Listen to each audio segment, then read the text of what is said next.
مثل و مثال ما جو کچھ ینفقون خرچ کرتے ہیں، یہ کفار خرچ کرتے ہیں، فی ہذہ الحیات الدنیا، اس دنیاوی زندگی میں، کا مثل جیسے کہ مثال ہے ریح ہوا کی، فیہا اس میں صرف ککر ہو، برف، یا اس کا معنی آگ کا بگولا ہو، دونوں معنی دونوں کے لیے استعمال ہوتا ہے۔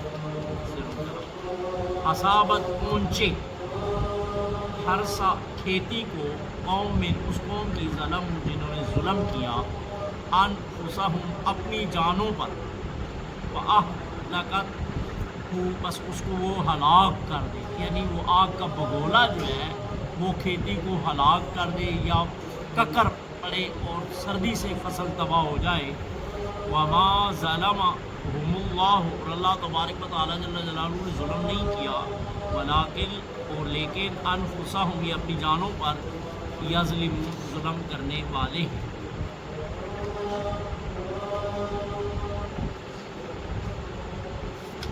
یا ایھا الذین آمنوا، اے ایمان والو، لا تتخذوا نہ بناؤ، بطانۃ بشیر رازدار، من دونکم اپنوں کے سوا، لا یعلونکم وہ کوتاہی نہیں کریں گے، سستی نہیں کریں گے، خبالہ تمہیں خراب کرنے میں، تم غیروں کو اپنا بشیر نہ بناؤ، وہ تمہیں خراب کرنے میں سستی نہیں کریں گے۔ ودو وہ چاہتے ہیں، مانت تم کہ تم مصیبت میں پڑو، تکلیف میں پڑ جاؤ، ہر وقت یہی چاہتے ہیں کہ تم مصیبت اور تکلیف میں پڑے رہو۔ کا تحقیق کے ساتھ بدت البغضاء واضح ہو گیا، ظاہر ہو گیا بغض ان کا، من افواہہم ان کے چہروں سے، ان کے چہروں سے ان کا بغض اور ان کی دشمنی تمہیں نظر آ رہی ہے۔ وما تخفی اور جو چھپایا ہوا ہے، صدورہم ان کے سینوں میں، اکبر وہ اس سے بہت بڑا ہے۔ کچھ ان کی غصہ اور بغض اناد جو ہے وہ چہروں سے نظر آتا ہے، لیکن جو ان کے سینوں میں ہے نا وہ اس سے بہت بڑا ہے۔ کا تحقیق کے ساتھ بینا واضح کر دیا ہم نے، لکم الآیات اپنی آیات، لکم تمہارے لیے آیات اپنی آیات، ان کو تم اگر ہو تم تعقلون عقل مند، اگر عقل مند ہو تو ہم نے واضح کر دیا، سمجھ جاؤ۔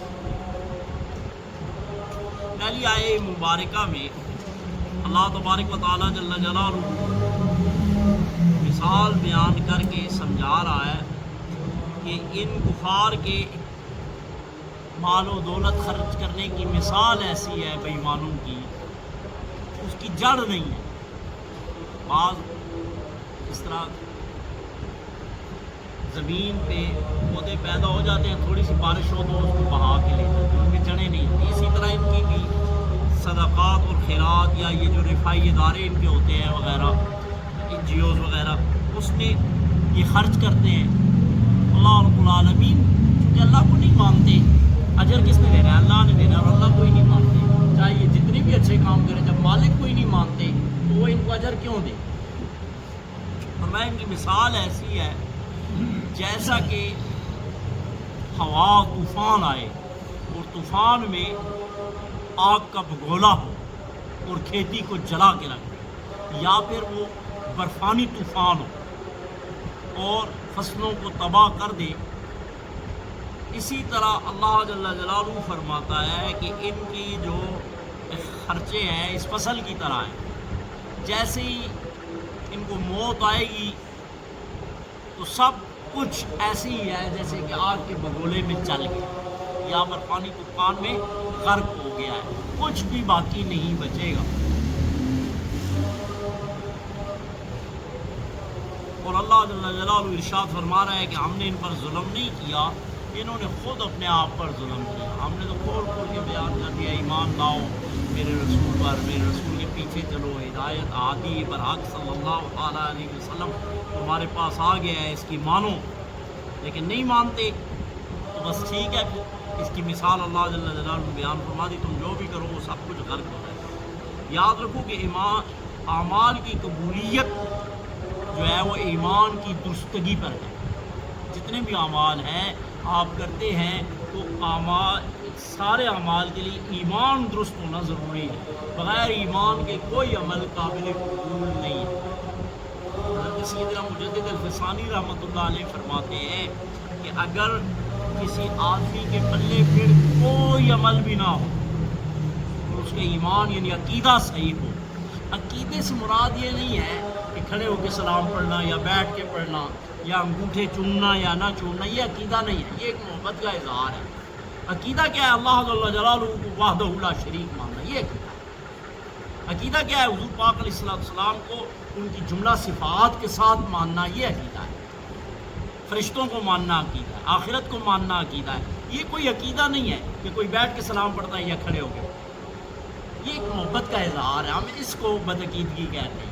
انگوٹھے چومے ہیں یا نہیں چومے، یہ ایک محبت کا اظہار ہے، یہ بدعقیدگی نہیں ہے۔ ہاں اگر کوئی نفرت کرتا ہے درود شریف سے تو پھر وہ ایک علیحدہ بات ہے، لیکن کھڑے ہو کے پڑھنا یا بیٹھ کے پڑھنا یا انگوٹھے چومنا یا نہ چومنا، یہ ایسی چیزیں نہیں ہیں۔ یا ایک آدمی میلاد شریف کرتا ہے، ٹھیک ہے، اچھی بات ہے، ایک آدمی نہیں کرتا لیکن اس کے دل میں محبت ہے، عقیدت ہے، اسی وجہ سے نہیں کرتا تو ہم اس کو بدعقیدہ نہیں کہہ سکتے۔ بدعقیدہ کیا ہے؟ اللہ کو وحدہ لا شریک ماننا، توحید، رسالت، ملائکہ پہ ایمان، کتابوں پہ ایمان، آخرت پہ ایمان۔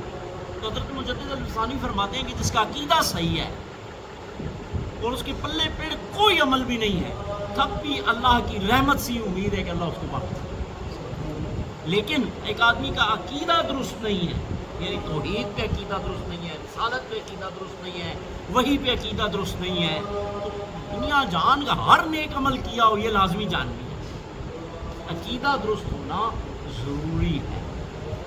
تو اسی طرح جیسے میں نے عرض کیا کہ اعمال جس طرح کہ نماز کے لیے وضو شرط ہے، بغیر وضو کے نماز نہیں ہوتی، اسی طرح اعمال بھی ایمان کے بغیر قبول نہیں ہوتے۔ ایمان ضروری ہے، ایمان ہو، عمل تھوڑے بھی ہوں، اللہ جل جلالہ کی رحمت سے امید ہے کہ اللہ تعالیٰ بخش دے۔ دوسرا یہ بھی یاد رکھو کہ ایمان بھی صحیح ہو، اعمال بھی کریں، پھر بھی اعتبار کر کے نہ بیٹھ جاؤ کہ میرا عقیدہ صحیح ہے، میرے اعمال درست ہیں، بس میں بخشا گیا، نہیں، خاتمے پہ دار و مدار ہے۔ ایک آدمی کا آج عقیدہ بھی صحیح ہے، اعمال بھی صحیح ہیں، کیا پتہ آخری وقت میں، آخری دنوں میں کچھ اور ہو جائے۔ ہر وقت اللہ تعالیٰ کو خوف اور ڈر دل میں ہونا چاہیے، اللہ کی رحمت کی امید بھی ہونی چاہیے اور اللہ تعالیٰ کا خوف بھی ہونا چاہیے۔ ایمان نام ہی اس چیز کا ہے کہ حد درجے کی اللہ تعالیٰ کی رحمت سے امید ہونی چاہیے اور حد درجے کا خوف ہونا چاہیے۔ تو میں اکثر آپ لوگوں کا حضرت سیدنا عمر فاروق رضی اللہ تعالیٰ عنہ کے ایک واقعہ سناتا ہوں کو، وہ فرماتے ہیں اللہ کی رحمت سے مجھے کتنی امید ہے کہ کل بروز قیامت اللہ فرما دے انبیاء کے بغیر کسی کو نہیں بخشا، ایک کو بخشا ہے، تو کہتے ہیں اللہ کی رحمت سے امید ہے کہ وہ ایک عمر ہو۔ اور فرماتے ہیں اللہ تعالیٰ کے کار و غضب سے مجھے اتنا ڈر لگتا ہے، کل اللہ کہہ دے کسی سب کو بخش دیا، ایک کو نہیں بخشا، کہتے ہیں ڈر لگتا ہے کہ وہ ایک عمر نہ ہو۔ یعنی حد درجہ اللہ تعالیٰ کی رحمت کی امید بھی ہونی چاہیے اور حد درجہ اللہ تعالیٰ کا ڈر بھی ہونا چاہیے۔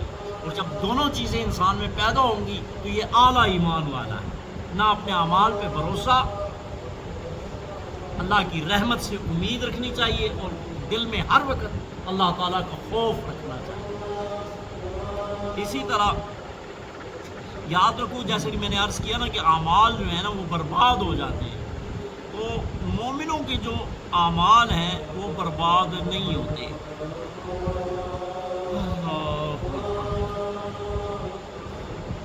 اچھا، دوسری آیت مبارکہ میں اللہ تبارک و تعالیٰ جل جلالہ مسلمانوں کو حکم فرما رہا ہے، چونکہ مدینہ منورہ میں کل بھی میں نے عرض کیا تھا کہ یہودی تین گروپوں میں تقسیم ہوئے۔ ایک تو کھل کے مسلمانوں کے سامنے آ گئے، ایک مخلص مومن بن گئے، اور ایک جماعت جو تھی وہ منہ سے مسلمان ہو گئی اور اندر سے کافر رہی، جن کو ہم منافق کہتے ہیں۔ اب سادلو بعض مسلمان تھے صحابہ کرام، وہ سمجھتے تھے چونکہ یہ مسلمان ہیں، ان کے ساتھ بیٹھتے تھے، نماز پڑھتے تھے، تو اپنے مسلمان بھائی سمجھ کے ان کے ساتھ ہر راز و نیاز کر لیتے تھے۔ کچھ جلیل القدر صحابہ، سمجھدار صحابہ، وہ تو سمجھ گئے کہ یہ لوگ صحیح نہیں ہیں، لیکن حضور علیہ السلام نے ابھی ان کا پردہ رکھا ہوا ہے، جب اٹھائیں گے تو ہم بھی کہیں گے، خاموش تھے۔ لیکن کچھ صحابہ کرام ایسے تھے جو ان کو مخلص سمجھتے تھے اور ان کے ساتھ ہر بات شیئر کر دیتے تھے۔ اب وہ تھے تو منافق، ان سے سن کے فوراً جا کے یہودیوں کو کہہ دیں، کوئی راز کی بات ہوتی، کچھ ایسی بات ہوتی تو فوراً جا کے ان کو کہہ دیتے تھے۔ تو اس آیت مبارکہ میں اللہ تبارک و تعالیٰ جل جلالہ نے فرمایا ان کو اپنا مشیر اور رازدار نہ بناؤ، ان کو اپنا مشیر نہ بناؤ، رازدار نہ بناؤ۔ یہ جب بھی ان کو موقع ملا یہ تمہیں نقصان پہنچانے میں سستی نہیں کریں گے۔ آج بھی آپ دیکھ لیں کہ ہم تو سمجھتے ہیں کہ فلاں ملک، فلاں قوم، فلاں ہماری وفادار ہے، لیکن جب موقع آئے تو وہ کم نہیں کرتے پھر تکلیف دینے میں اور نقصان پہنچانے میں۔ کبھی بھی اپنا راز جو ہے نا، حضرت عمر فاروق رضی اللہ تعالیٰ عنہ کے دور میں ایک آدمی کو کاتب منشی رکھا گیا کسی صوبے میں، آپ کو پتہ چلا تو آپ نے فرمایا اس کو کیوں رکھا ہوا ہے، یہ تو بڑی راز کی پوسٹ ہے، خط و کتابت والی اور سارے راز و نیاز ہوتے ہیں، اور تم نے اس کو عیسائی کو رکھا ہوا ہے، اس کو ہٹاؤ۔ تو انہوں نے کہا جی بڑا قابل ہے، سمجھدار ہے، جس طرح کہ ہمارے وہ پچھلے دور حکومت میں ایک خزانے کے لیے ایک ماہر کو لایا گیا، جی بڑا ہی ماہر ہے، قادیانی تھا، عوام نے شور کیا تو اس کو ہٹا دیا گیا۔ تو حضرت عمر فاروق رضی اللہ تعالیٰ عنہ کے فرمایا اس کو ہٹاؤ، تو انہوں نے کہا جی بڑا ماہر ہے، سمجھدار ہے۔ فرمایا اگر یہ مر جائے تو پھر کیا کرو گے، اگر یہ مر جائے تو پھر کیا کرو گے، جو اس کے مرنے کے بعد کرو گے وہ آج کرو، اور اس کو ہٹاؤ۔ یہ نہیں ہے کہ اقلیت کے ساتھ ظلم کرو، نہیں، لیکن ایسی چیزیں جو مسلمانوں کے راز و نیاز ہیں وہ تو ان کے سپرد نہ کرو۔ بدقسمتی سے آج تو مسلمانوں کا ہر راز و نیاز کیا ہے، ہر منصوبہ ہی وہ بناتے ہیں، مسلمان تو بس نام کے رہے ہیں۔ دوسرا، اس آیے مبارکہ میں اللہ تبارک و تعالیٰ جل جلالہ ارشاد فرما رہا ہے کہ دیکھو، ایک ہوتا ہے معاملات اور ایک ہوتا ہے دلی دوست بنانا۔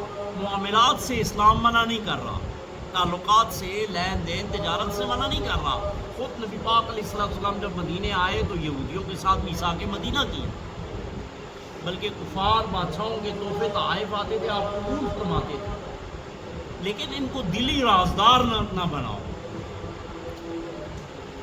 دنیاوی معاملات، لین دین، تجارت، یہ کوئی مسئلہ نہیں ہے۔ ان سے پڑھ رہا ہوں کہ یونیورسٹیوں میں جا کے پڑھنا بھی کوئی، بدر کے قیدی کافر تھے خالصتاً، اور ان کے فدیے میں یہ چیز ایک بنایا اور رکھی گئی کہ ان کے پڑھے لکھے ہمارے بچوں کو پڑھائے۔ وہ قرآن و حدیث تو نہیں پڑھا رہے تھے نا، کافر تھے، مشرک پکڑے گئے تھے، اور ایک شرط یہ رکھی گئی تھی کہ ان کے پڑھے لکھے ہمارے بچوں کو پڑھائے۔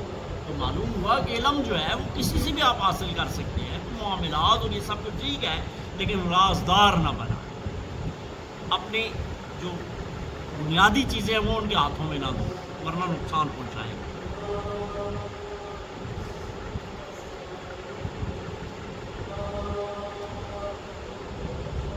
ہونا تو یہ چاہیے کہ مسلمان اکٹھے ہو جائیں، لیکن بدقسمتی سے الکفر ملت واحدہ، ہندو ہے، عیسائی ہے، یہودی ہے، کوئی بھی ہے، وہ مسلمانوں کے خلاف اکٹھے ہو جاتے ہیں، حالانکہ مسلمان ایک قوم ہے، لیکن یہ ان کے ساتھ شامل ہوتے ہیں، آپس میں اکٹھے نہیں ہوتے، اور جس دن یہ اکٹھے ہو گئے دنیا پہ ان کا راج ہو۔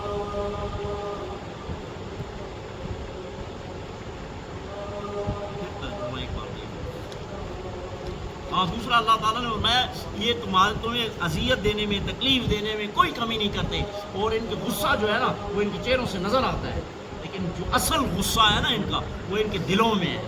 جب بھی ان کو موقع ملا یہ تمہیں چھوڑیں گے نہیں۔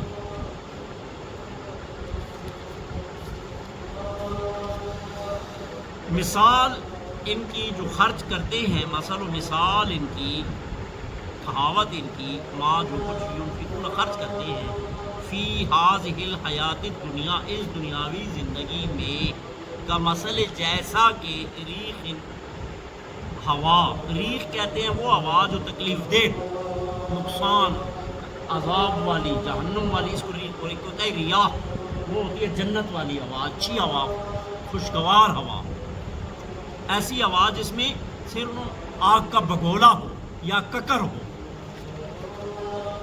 اصابت کو ہوا پہنچے ہر قوم، ایسی قوم کی کھیتی کو، ظلم جو ظالم ہے، یہاں ظالم سے مراد قوم کی کھیتی کے مالک جو ہیں یا وہ کافر ہیں یا وہ اس میں مطلب اللہ کا حق ادا نہیں کرتے، زکوٰۃ نہیں دیتے۔ اللہ جل جلالہ فرماتا ہے بس اس کو وہ آگ یا وہ برف ہلاک کر دیتی ہے، تباہ کر دیتی ہے۔ اور اللہ فرماتا ہے ہم نے ظلم ان پر، اللہ نے ظلم نہیں کیا بلکہ یہ اپنی جانوں پر خود ظالم۔ اے ایمان والو یا ایھا الذین آمنوا، اے ایمان والو لا تتخذوا، نہ بناؤ بطانۃ مشیر، رازدار، من دونکم اپنوں کے سوا، لا یعلونکم، وہ کوتاہی نہیں کریں گے خبالہ تمہیں خراب کرنے میں، ودوا چاہتے ہیں، ما انتم کہ تم مصیبت میں رہو، تم اذیت میں رہو، تکلیف میں رہو، قد تحقیق کے ساتھ بدت البغضاء، واضح ہو گیا ان کا بغض، عناد، دشمنی، من افواہہم، ان کے چہروں سے، وما تخفی، اور جو یہ چھپاتے ہیں، صدورہم، اپنے سینوں میں، اکبر، یہ بہت بڑا ہے۔ قد تحقیق کے ساتھ، بینا، ہم نے واضح کر دیا، لکم الآیات، تمہارے لیے اپنی آیات کو، ان کنتم تعقلون، اگر تم میں عقل ہے۔ اللہم صلی علی سیدنا و مولانا محمد وعلی آل سیدنا و مولانا محمد وبارک وسلم۔ یا اللہ غلطی کوتاہی لرزش معاف، کما حق کو پڑھنے سمجھنے عمل لی توفیق عطا فرما۔ یا اللہ سارے بزرگوں کی مغفرت فرما، یا اللہ سارے آج سارے گناہ معاف فرما۔ یا اللہ سوائے اپنی ذات نے کسی کا مجبور و محتاج، یا اللہ کریم رحیم رحم، زمینی آسمانی آفات و بلیات سے یا اللہ بچا، روحانی جسمانی اسپتالہ درج، یا اللہ سب بیماروں سے